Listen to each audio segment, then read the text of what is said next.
오늘 이 본문의 말씀으로 풀어야 할 숙제, 아직까지 남아있는 할 일, 이 주제를 가지고 같이 말씀 생각해 보겠습니다. 박해를 피해 흩어진 성도들에 의해 세워진 안디옥 교회는 바나바와 바울의 가르침으로 더욱더 든든히 서가고 있었습니다. 그때 정치적인 야심이 많았던 헤롯 왕이 유대인들의 그 환심을 사기 위해 눈에 가시와 같은 예수의 제자들을 처단을 하기 시작을 했습니다. 성경에는 헤롯이라고 하는 이름이 많이 나오죠. 근데 본문에 등장하는 이 헤롯은 헤롯 아그리파 1세입니다. 유대인 역사학자 유세푸스의 기록에 의하면 이 헤롯은 에돔의 후손이라고 합니다. 에돔의 조상은 에서죠. 이 에서의 혈통에서 헤롯 일가가 탄생되었다고 전해집니다. 로마 제국의 제3대 황제인 갈리큘라가 살해되었을 때에 본문의 이 헤롯이 글라우디오가 왕위에 오를 수 있도록 정치적으로 많이 도움을 줬다고 합니다. 왕좌에 오른 이 글라우디오는 그 보상으로 유대와 사마리아를 다스리는 분봉왕으로 이 헤롯을 임명했다고 합니다. 분봉왕이라고 하는 것은 한 나라를 넷으로 나누어서 그 하나를 통치하는 왕을 말하는데요. 분봉왕으로 오른 이 헤롯은 유대인들이 예수의 제자들을 싫어한다 하는 사실을 알고 유대인의 환심을 사서 자신의 그 정치적 입지를 더 견고하게 하기 위해 이 제자들을 하나씩 처단하기 시작을 한 겁니다. 그 첫 희생자가 야고보였습니다. 그런데 2절을 보면 야고보를 사용할 때 칼로 죽였다 이렇게 기록되어 있습니다. 야고보를 칼로 죽인 것은 불법이었습니다. 사용을 할 일이 있으면 먼저 법적 절차를 거쳐서 사용을 언도하고 다음 돌로 쳐서 죽이는 것이 유대법입니다. 그래서 유대인들은 칼로 죽이는 법이 없습니다. 로마법 역시도 사형수를 칼로 죽이지 않습니다. 적법한 절차를 거친 사형수라면 십자가 형태를 매달아 죽이는 것이 로마법이었습니다. 그런데 헤롯은 유대법도 아니고 로마법도 아닌 칼로 야고보를 죽였던 거예요. 그 유대인들의 그 환심을 사기 위해 적법한 절차 없이 이렇게 했던 겁니다. 야고보를 사형시키는 것이 옳으냐 그르냐 하는 것은 헤롯에게 그다지 중요한 일은 아니었습니다. 유대인들의 여론이 어떠하냐, 여론이 지금 어떻게 흘러가고 있느냐, 그 여론에 따라 자신의 정치 입지를 세우는 일만이 중요했죠. 그래서 3절을 보면 유대인들이 이 일을 기뻐하는 것을 보고 베드로도 잡으려 했다라고 합니다. 유대인들이 야고보의 그 죽음을 기뻐하고 또 야고보를 죽인 헤롯을 잘했다 칭송하고 그러자 헤롯은 더 의기양양해져서 베드로까지 잡아다 오게 가두게 되었던 겁니다. 그런데 베드로를 잡아 오게 가두는 그 시기가 무교절 기간이라 이렇게 되어 있습니다. 유대인의 큰 명절인 유월절과 무교절에는 각처에 나가있던 유대인들이 예루살렘으로 돌아오는 날이기 때문에 많은 인파가 모이는 때죠. 따라서 이 헤롯으로서는 유대인들의 마음을 얻을 수 있는 절호의 찬스였습니다. 큰 명절을 앞두고 베드로를 잡아다 오게 가둬놓고 이제 유월절이 끝나고 백성들이 각처로 돌아가기 전에 처형을 하라고 계획했던 거예요. 베드로를 그렇게 이제 오게 가두고 4절 보니까 군인 4씩인 4패에게 맡겨주겠다 이렇게 되어 있습니다. 4명이 한조가 되어가지고 4계조로 형성됐다는 거예요. 그러니까 총 16명이 베드로 한 사람을 지키고 있었다라고 하는 거예요. 당시에 이 베드로를 묶었던 쇠사슬에 대한 그 유대인 역사 요세푸스의 그 기록에 의하면 먼저 오른팔에 쇠사슬 하나를 묶고 그 쇠사슬 끝을 로마 병사의 몸에 묶었다고 합니다. 또 왼쪽 팔 역시도 쇠사슬 하나를 묶고 그 쇠사슬 끝에 병사의 몸에 묶었다고 합니다. 그리고 앞뒤로 보초 한 명씩을 세웠다고 합니다. 이렇게 4명이 한조가 되어가지고 4개 조가 돌아가면서 16명이 베드로 한 사람을 지켰다는 거예요. 그러니까 이거 뭐 빠져나간다는 것은, 탈출한다는 것은 뭐 불가능이죠. 0%의 일입니다. 베드로를 왜 이렇게 상음하게 지켰던 것일까요? 이유가 있습니다. 베드로를 앞서 2번씩이나 체포해서 구금을 했지만 2번 다 베드로가 풀려났기 때문입니다. 사도행전 4장에서 베드로가 복음 전한 일로 제사장들, 성전 맡은 자들, 사두개인들이 체포해서 오게 가두었습니다만은 민심을 들어한 이들이 다음날 베드로를 풀어줬습니다. 또 사도행전 5장에서도 역시 복음 전한 일로 오게 가졌지만 주의 사자가 옥문을 열어줬어요. 그게 풀려났습니다. 그래서 본문에서 이 베드로가 오게 가신 건 지금 3번째입니다. 혹시나 또 풀려나게 될 것이 염려되어가지고 이번에 이렇게 쇠사슬로 오른팔 왼팔에 치우고 앞뒤로 보초 세우고 16명이나 되는 병사들이 삼엄하게 이 보초를 세웠던 겁니다. 그런데 6절 7절을 보면 헤롯이 잡아내려고 하는 그 전날 밤에 베드로가 두 군인 틈에서 두 쇠사슬을 메어 누워 자는데 파수꾼들이 문 밖에서 옥을 지키더니 호련히 주의 사자가 나타나며 옥중에 광채가 빛나며 또 베드로의 옆구리를 쳐 깨워 이르되 급히 일어나라니 쇠사슬이 그 손에서 벗어졌다 이렇게 기록되어 있습니다. 헤롯이 잡아내려고 하는 그 전날 밤은 베드로가 처형당하기 전날 밤을 얘기하는 거예요. 그런데 죽기 하루 전날 밤에 베드로가 뭘 하고 있었느냐? 6절 보니까 두 군인 틈에서 쇠사슬에 매여 누워 자고 있었다 이렇게 기록되어 있습니다.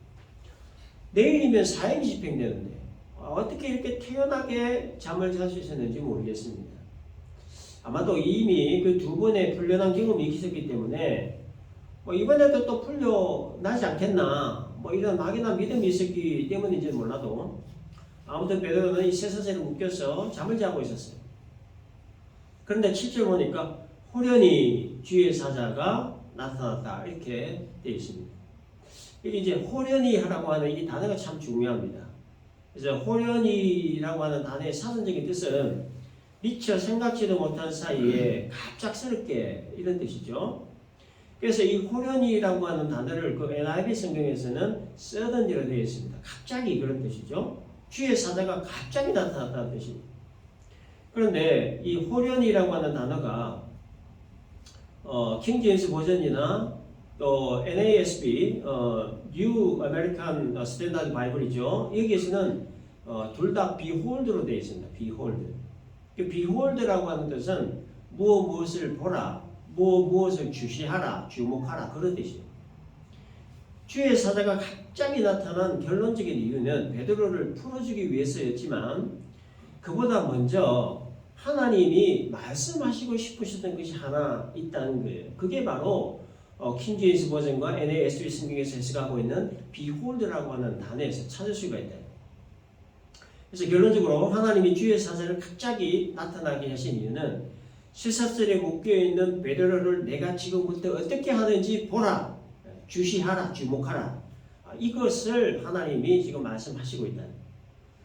베드로 양팔이 쇠사슬로 묶여져 있고 그 쇠사슬 양끝에 군인의 몸이 묶여 있고 앞뒤로 또 보초를 쓰고 있는 상황. 풀려날 가능성 0%의 상황. 그래서 베드로가 할 수 있는 것은 아무것도 없는 무기력하고 무능력한 상황이에요. 이 상황을 지금부터 내가 어떻게 처리해 가는가 하는 것을 보라는 거예요. 이거를 말씀하시고 싶으셨다는 거예요. 쇠사슬에 묶여서 두 군인들 사이에서 잠을 자고 있던 베드로를 하나님이 어떻게 구출해 내가 하시는가 하는 것을 보면 굉장히 드라마틱합니다. 주의 사자가 옥에 있는 베드로에게 나타나셔가지고 베드로의 옆구리를 툭툭 쳐서 깨웁니다. 그래서 일어나라 그러죠. 베드로가 일어나니까 쇠사슬에 쭉 벗겨졌습니다.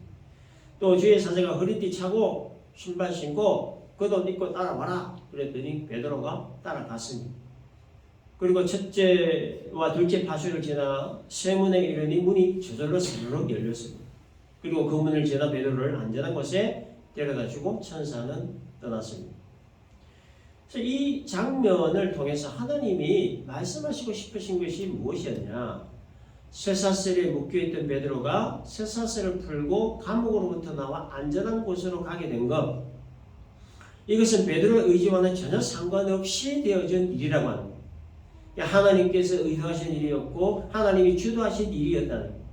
이거를 말씀하시고 싶었던 거예요. 베드로를 통해서 뭔가 할 일이 아직 있다라고 하는 걸 말씀한 거예요. 내일이면 처형당할 베드로, 탈출 가능성 0%에 처한 베드로, 아무것도 할 수 없는 무기력 무능력 상태에 빠진 이 베드로를 하나님이 구출하셨다는 것. 그리고 구출한 이후에 무엇을 하실 것인가 앞으로 보라, 이거를 말씀하시고 싶으셨던 거예요. 근데 여러분, 여기에서 우리는 중요한 질문 하나를 던질 수가 있습니다. 베드로를 왜 감옥으로부터 구출하셨느냐 하는 거예요. 베드로를 사랑하고 아껴서 구출하신 것일까? 그러면 야고보는 왜 구출하지 않으셨나요? 야고보는 뭐 사랑하지 않으시고 아끼지 않았어 구출하지 않으시고 목배임 당한 순교하도록 내버려 두신가? 베드로는 사랑하고 아껴서 구출하셨단 말이냐? 베드로를 구출하신 하나님이시라면 야고보도 충분히 구출할 수 있을 텐데 왜 야고보는 구출하지 않으시고 베드로만 구출하셨느냐 하는 거예요. 좀 혼란스럽죠. 그래서 여러분, 우리의 이 삶 가운데 이런 것과 비슷한 그 신앙적 혼란스러움이 한두 가지가 아닙니다. 뭐 설명할 수 없는, 이성적으로 납득되지 않는 그런 일들이 뭐 한두 개가 아닙니다. 그거를 하나님의 섭리다 이렇게 해석하고 설명하고 표현할 수밖에 없는 한계가 우리에게 있어요. 그래서 이 부분 역시 하나님의 섭리적 차원으로 접근할 수밖에 없습니다. 또 베드로를 왜 구출하셨느냐? 베드로를 통해 하실 일이 아직 남아있기 때문입니다. 야고보는 왜 구출하지 않으셨느냐? 야고보를 통해 하실 일이 끝났기 때문입니다. 이거를 하나님의 섭리다라고 하는 겁니다. 우리가 지금 이 순간까지 살아 숨쉬고 있는 이유 역시 마찬가지입니다. 하나님께서 우리를 통해 하실 일이 아직 남아있기 때문에. 그러나 세상에서 할 일이 다 끝나면 그때 하나님이 데려가시는 거예요. 그렇기 때문에 아무리 죽고 싶다고 해도 할 일이 남아있으면 하나님이 안 데려가셔요. 아무리 살고 싶다고 발버둥 쳐도 할 일이 끝났다면 하나님이 데려가시는 거예요. 그렇기 때문에 우리가 풀어야 할 숙제가 뭐냐면 아직까지 남아있는 그 할 일이라고 하는 것이 대체 뭐냐? 이 숙제를 우리가 풀어야 된다. 하나님이 아무 이유 없이 우리를 이 땅에 태어나게 하신 건 아니죠. 하나님이 아무 목적 없이 우리를 예수의 핏값으로 사신 것이 아니라는 분명한 이유가 있기 때문에 이 땅에 태어나게 하신 것이고 분명한 목적이 있기 때문에 예수의 핏값으로 우리를 사셔서 하나님 자기 백성으로 삼아 주신 거예요. 그 이유와 목적을 깨달은 사람들이 사는 삶을 사명자의 삶이다라고 합니다. 사명자의 삶이라고 하는 것은 어느 특정인의 삶만을 말하는 게 아닙니다. 목사라든지 뭐 선교사라든지 특정인의 삶만을 얘기하는 게 아닙니다. 나를 이 땅에 태어나게 하신 이유와 나를 예수의 핏값으로 사신 목적을 깨달았다면 그 사람이 바로 사명자라는 거예요. 이런 이유로 기독교는 낙태를 반대하는 겁니다. 뜬금없이 낙태 얘기가 좀 나와요. 중요하니까 얘기하는 겁니다. 하나의 생명이 이 땅에 탄생하는 것에는 생명을 주관하시는 하나님의 섭리로 말미암음이죠. 또 이유가 있고 목적이 있어서 탄생을 하는 건데 그 생명을 인간의 기준에 쓸데없다 하여 낙태를 하는 것은 하나님의 섭리를 거스르는 행위이기 때문에 그래서 우리 기독교에서 반대하는 겁니다. 물론 인간의 관점에서만 보자면 낙태를 해야 할 경우가 참 많이 있긴 합니다. 뭐 태아가 기형이라든지 어떻게 할게요? 미성년자 임신을 하든지 어떻게 하겠어요? 불륜으로 인한 임신을 하든지 혹은 뭐 강간으로 인한 임신을 하든지 또 뭐 임신 사실을 밝히지만 안 되는 상황에서 임신이라든지 등등 어떤 인간의 관점에서 보면 이 낙태를 해야만 하는 상황이 있기 마련입니다. 사실입니다. 그러나 하나님의 섭리라고 하는 그 큰 그림에는 그렇게 잉태된 생명 역시 그 생명 역시 하나님의 주관하시기 때문에 인간이 함부로 그 생명을 좌지우지할 수 없다. 이게 기독교 정신이라고 하는 거예요. 그렇기 때문에 이와 같은 기독교 정신은 인간의 그 합리적인 관점과 늘 부딪힙니다. 그래서 최근 정부에서 갈보리 병원을 뭐 정부화하려고 하는 그런 움직임이 있다라는 소식을 지금 들었습니다. 그래서 낙태를 반대하는 갈보리 병원의 기독교 정신을 무너뜨리고자 하죠. 그래서 세상은 늘 기독교 정신을 무너뜨리기 위해서 과거부터 지금까지 그리고 앞으로도 끊임없이 공격을 해올 겁니다. 낙태가 합법화되었을 때 나타나는 또 다른 큰 문제가 뭐냐면 이게 생명경시 풍조가 많이 내진다는 거예요. 이거는 한 생명을 천하보다 더 귀하게 여기시는 하나님의 생명의 가치관에 정면 도전하는 거죠. 그리고 이거는 또한 인간을 자신의 형상대로 창조하신 하나님을 경시하는 일입니다. 그래서 결국 타겟은 하나님이에요. 생명을 창조하신 하나님입니다. 그래서 기독교는 낙태를 반대하는 거고 또 우리가 갈보리 병원을 지켜야 하는 이유입니다.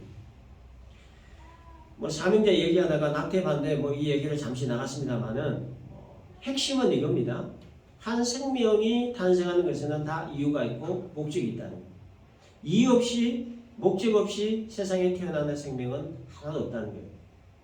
특별히 예수의 피값으로 사신받으여 하나님 백성이 된 것에는 더욱 분명한 목적이 있다는 거예요. 그러므로 나를 이 땅에 태어나게 하신 그 이유와 나를 하나님의 백성이 되게 하신 그 목적을 분명히 알고 삶의 이유와 목적을 분명히 하는 사명자의 삶을 살아야 된다는 겁니다. 여러분, 오늘 우리는 사명자의 삶을 살아가고 있습니까? 오늘 나는 이 땅에 태어나게 하신 하나님의 그 이유를 찾았고 또 예수의 피값으로 나를 사신 하나님의 목적을 찾은 사람입니까? 이미 찾았다면 사명자로서의 지속적인 삶을 살아갈 수 있길 바라고요. 아직까지 못 찾았다면 성령께서 속히 찾아줄 수 있기를 기도합니다. 주의 사자를 따라 또 안전한 곳으로 탈출한 베드로가 간 곳은 마가 요한의 어머니 집이었습니다. 이 마가 요한의 어머니 집은 성경 역사에서 참 중요한 집인데요. 오순절 성령께서 강림하신 장소가 바로 이 집이었습니다. 120여 명의 성도들이 이 집에 모여 기도에 전념했을 때 성령께서 임하심으로 방언을 하고 기사와 표적들이 나타나고 물건을 서로 동용하고 재산과 소유를 팔아 각 사람의 필요를 나눠주는 그와 같은 성령의 역사가 일어났던 역사적인 장소가 바로 이 마가 요한의 어머니의 집이었습니다. 당시 예루살렘에서 120여 명이 한 장소에 모일 수 있는 공간을 소유한 집이라면 엄청난 부자죠. 흔히 우리가 마가의 다락방이다 라고 얘기하는데 120명이 들어갈 수 있는 그 다락방은 없죠. 그래서 큰 홀입니다. 대저택이 있는 큰 홀. 얼마나 부자 있는가 하는 걸 알 수 있습니다. 근데 이 베드로가 마가 요한의 집에 찾아갔을 때 사람들이 뭘 하고 있었는가에 대해 12절 보면 마가라는 요한의 어머니 마리아의 집에 가니 여러 사람이 거기에 모여 기도하고 있더라 그랬습니다. 성도들이 기도하고 있었다는 거죠.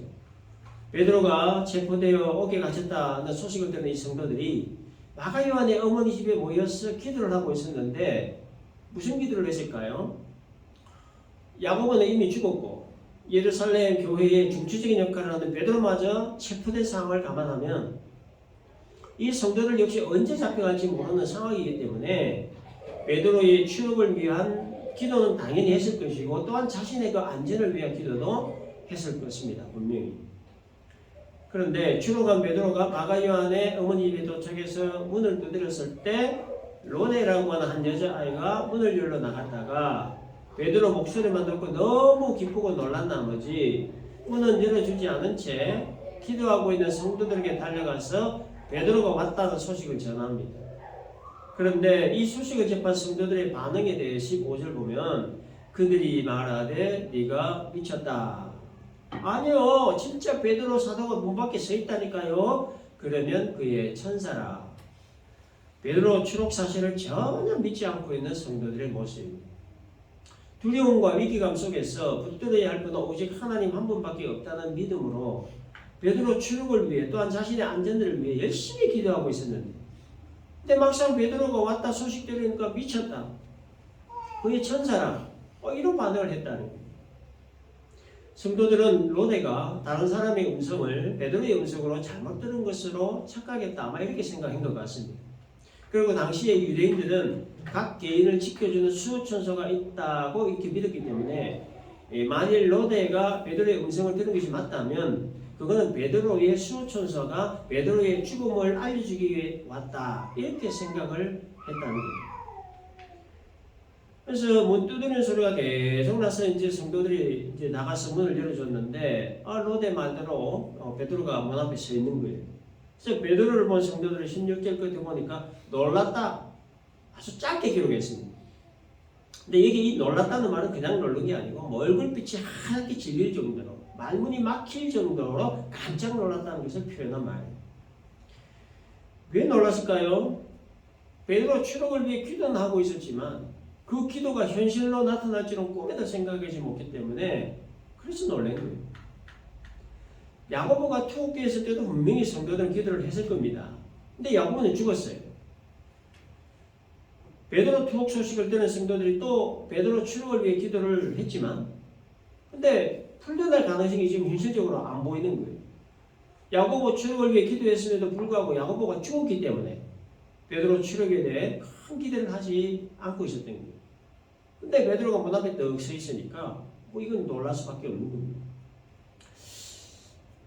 그래서 저는 여러분 이 참 대목을 보면서 장면을 보면서 이 믿음에 대한 회의감을 좀 가졌습니다. 베드로 추록을 위해 기도했다면 베드로가 왔다는 말을 들었을 때 적어도 미쳤다는 말 정도는 안 해야 되는 거 아닌가. 베드로 추록을 위해서 그렇게 간절히 기도했다면 베드로가 왔다는 말을 들었을 때 하나님이 자기들 기도에 응답하셨다는 믿음과 확신 가져야 되는 거 아니냐라고 하는 거예요. 근데 여러분 우리는 지금 이 성경을 보면서 이들의 모습을 보면서 이들의 그 믿음 모습을 비판하죠. 근데 만일 그 자리에 내가 있었다면 우리가 있었다면 우리는 과연 어떤 반응을 보였을 것 같은가 하는 거예요.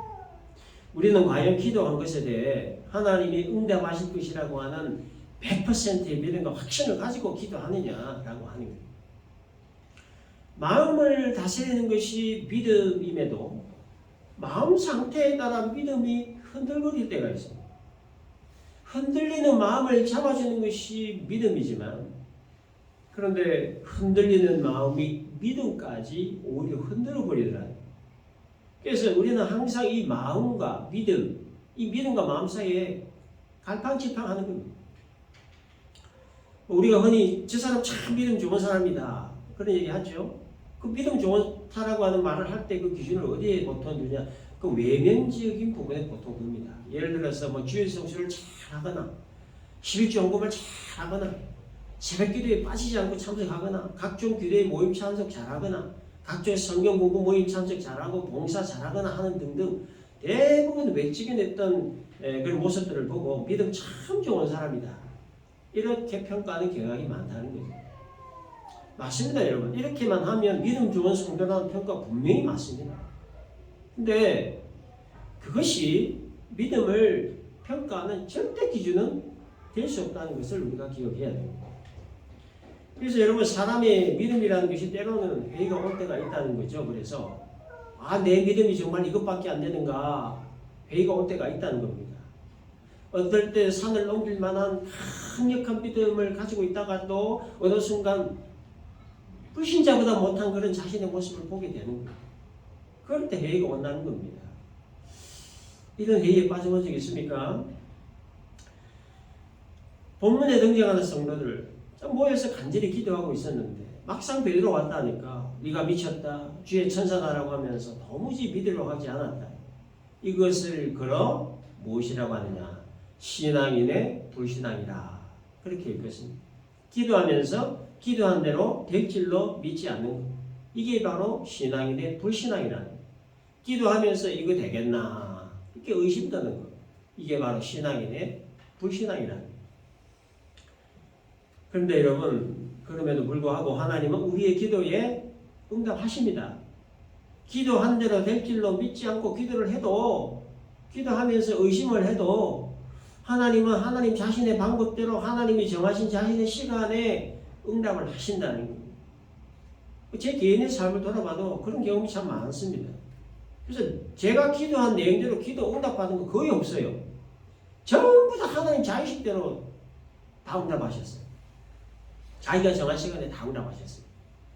그래서 한때는 어떤 생각까지 들었냐. 이럴 거면 기도할 필요가 뭐 있겠냐. 기도하는 것에 대해 또 회의를 느낄 때도 있었어요. 기도를 뭐 하든지 안 하든지 뭐 하나님 자기 방식대로 끌고 가실 건데 뭔 기도가 필요하냐. 회의를 가질 때도 있었지만 근데 나중에 이 기도에 대해서 크게 깨달은 것이 하나 있는데 그게 뭐냐. 기도는 응답을 받기 위해 하는 것이 아니라고 하는 거예요. 그러니까 기도는 내가 원하는 것, 내 마음의 소원대로 이루어지기 위해 하는 것이 기도가 아니더라고 하는 거예요. 그러니까 기도 응답을 받고 안 받고 그건 2차적인 일이고 중요한 것은 뭐냐. 하나님과의 만남의 시간을 가지는 게 그게 기도더라라는 거예요. 하나님이 그래서 우리의 기도를 받기 원하시는 이유가 뭐냐면 기도하는 그 시간이 하나님께 집중하는 시간이기 때문에 그런 거예요. 그래서 하나님을 마음에 두고 하나님을 바라보고 의지하고 하나님께 집중해 주기를 바라는 것. 이것이 바로 우리들로 하여금 하나님께 기도하기를 원하시는 하나님의 마음이고 이유라는 거예요. 그래서 이 기도에 대해서 잘못 오해를 하면 어떻게 되냐면 그 산신령에게 정한 산삼을 뜯어 놓고 비나이다 정성들을 기도하면 산신령이 그 정성을 어여삐에 여기서 기도를 들어주는 것으로 생각할 때가 있다는 거예요. 하나님을 도깨비 망망이처럼 생각을 하고 기도를 주문으로 착각하는 경우가 있다. 하나님 이거 주시고요, 저거 주시고요. 아니요, 이거 말고 저거요. 이렇게 기도에 대해서 하나님에 대해 얼마나 큰 오해, 착각을 하고 있는지 모릅니다. 근데 여러분 하나님 도깨비 망망이 아니시죠? 우리의 주문을 받으시는 분도 아니십니다. 하나님은 천지를 창조하시는 창조주 하나님이시고 생명을 주관하시는 하나님이시죠. 그렇기 때문에 오늘 우리에게 무엇이 필요한지 무엇이 있어야 하는지 이미 다 알고 계십니다. 그래서 마태복음 6장에서 주님은 먹을 거, 마실 거, 입을 거 이런 거 구하지 말라 하시면서 그 이유에 대해 이런 것들은 우리에게 있어야 할 것임을 하나님이 다 아시기 때문이라는 거예요. 갓 태어난 아기에게 무슨 음식이 필요하고 또 어떤 옷이 필요한지 부모가 다 알고 다 공급을 해주듯이 하나님은 자기 백성들의 필요가 무엇인지를 다 아시고 적절한 시기 공급해 주신다는 거예요. 그래서 굳이 이런 거 구하는데 몸에 필요 없다는 겁니다. 이런 거 구하지 말고 한 단계 더 높은 하나님 나라와 그의 의를 구해야 된다라고 말씀하신 거예요. 그래서 이 하나님 나라와 그의 의를 구하라고 하는 이 의미는 결국 그거예요. 하나님의 마음을 품고 하나님을 생각하고 하나님께 집중하라 그 얘기예요. 하나님을 자신의 필요를 채워주는 공급원처럼 취급하지 말고 하나님을 생각하고 하나님 나라를 생각하고 하나님 마음 두고 하나님께 집중하는 일을 말하는 거죠. 이게 바로 기도라는 겁니다. 그래서 하나님은 자기 백성들에게 이런 의미의 기도를 하시기를 원하신다라는 거죠. 기도의 무용론을 말하는 게 절대 아닙니다. 우리의 필요를 강구하지 말라는 얘기도 아니에요. 돈이 필요하면 우리가 구해야 됩니다. 잡이 필요하면 하나님께 구해야 되죠. 우리 자녀 잘 되기를 위해서 기도해야 하고 우리 건강을 위해서도 기도하고 몸이 아프면 병 낫기를 위해서 기도해야 합니다. 다만 하나님을 우리의 필요를 채워주는 분만으로 여기서는 안 된다는 얘기고 그리고 기도의 중요한 의미는 하나님과의 만남의 시간을 갖는 것이라는 것. 하나님께 집중하는 시간이 기도다라고 하는 것을 말하는 겁니다. 말씀 정리합니다. 우리가 아직까지 살아 숨쉬고 있는 이유는 하나님께서 우리를 통해 하실 일이 아직 남아있다는 거예요. 그래서 우리가 풀어야 될 숙제는 아직까지 남아있는 그 할 일이라고 하는 것이 대체 뭔가 이거를 풀어야 된다는 거예요. 그리고 기도는 내가 원하는 것을 얻기 위한 게 아니라 하나님과 만남을 갖기 위한 시간이라는 거예요. 하나님께 집중하는 것이 기도라는 거. 그래서 오늘 이 말씀 잘 기억을 하고 오늘 우리에게 남아있는 할 일이라고 하는 것이 무엇인가? 우리에게 남겨진 이 숙제 잘 풀어서 사명자로서의 사명자의 삶을 성실하게 잘 살아가는 우리 모두가 될 수 있기를 주님의 이름으로